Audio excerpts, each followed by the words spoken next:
All right, one of our projects going on the Maverick is the E-Stopp, and I thought I'd just kind of shoot a super quick video. Not much to it. Just did some nut certs. Obviously, you can see where it is. It can go anywhere. There's really nowhere to put it under this car. I mean, it's just too much stuff under this car already. So I decided on a spot right here, and I'll come back and show you after it's all together. But this car has a false floor that goes in it that makes it a big flat floor in here completely, and it's actually spaced up enough that it will go on top of that, so it won't be seen at all. But anyway, basically a linear actuator, brackets, cables. This car has the Wilwood kind of all-in-one. It's got a parking brake drum actually in the rotor, and it had a low car handle on the tunnel before, but unfortunately there's again not enough room there for that thing, and the drive shaft would actually touch that thing every once in a while if you hit a big bump, which is obviously no good. So decided I wanted to move that out and do this. I did have to buy another cable kit because the left-hand cable wasn't long enough to get around over there, but I'll put some links, of course, for the cable kit and for the E-Stopp itself in there, and a bunch of other projects going on, but pretty straightforward. Just had it routed through the floor on both sides around to the E-Stopp. It's the easiest wiring in the world. I mean, literally a red and black to the cable. You can see the cable coming right there out of the actuator unit, and just ran it around down through normal routing and up to the fuse box.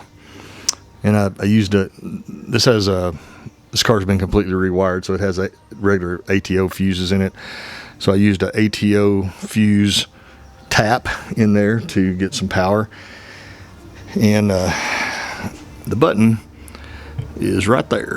That was a pretty cool little place for it. And like I said, that's all pre-wired, so it's basically just a plug and play, a 7/8 hole in wherever you're putting the button. So it is, let's watch it work here. So it has a beeper. I actually taped it over so it's not so loud, but I may cut it out of there. I haven't decided yet, but so here we go.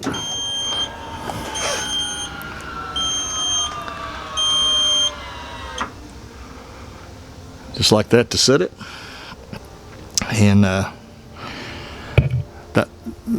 it looks orange in the picture. It's actually red, but there it goes. Okay, that goes out, and then I'll show you what happens when you push the button. So that's got all the brakes adjusted where that is absolutely as tight as it could possibly be. And then the release, super simple. That's all there is to it. Very simple little deal, kind of pricey, like $500, almost $600 for the thing, but really the best answer for a car that doesn't have any room.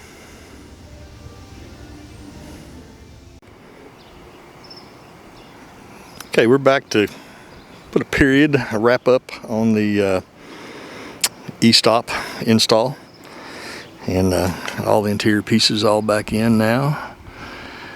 Several other projects were going on at the same time. We put 3-point seat belts in, new console, new transmission, just a whole bunch of stuff. But so the button right there has worked out really well. We've lived with it for a couple of days here. So the main thing I wanted to show was in the trunk. One reason that I wanted to put it, or that it was cool that we put it where we ended up putting it, is like I said before, this car has a raised flat floor in the trunk, which is basically just a like 2x2 wood structure with plywood, with skinny plywood on top of it, with a carpet on that. And of course the E-Stopp's right there underneath it, and I didn't even modify anything. It's like whoever did this, like I said, it was in the car when I got it, but whoever did that left the perfect hole for that to go right there. So if you didn't know it was in the car, you wouldn't even know it was in there. So as always, like I said, I'll put some links down in the show notes for the E-Stopp itself and the brackets that I use from Speedway, and then the new cables came from Amazon. I'll put that in there too. So I said everything works perfectly. I will say that I'll put a link to this video too, but Wilwood has a really in-depth video about the brake systems on these cars and how to get everything adjusted and all that. So super important for that to be. So I'll put a link to that video as well. It's just no use in me explaining it because they do such a good job with it. So I'll put a link to there. So anyway, as always, appreciate y'all watching, and we'll see you next time.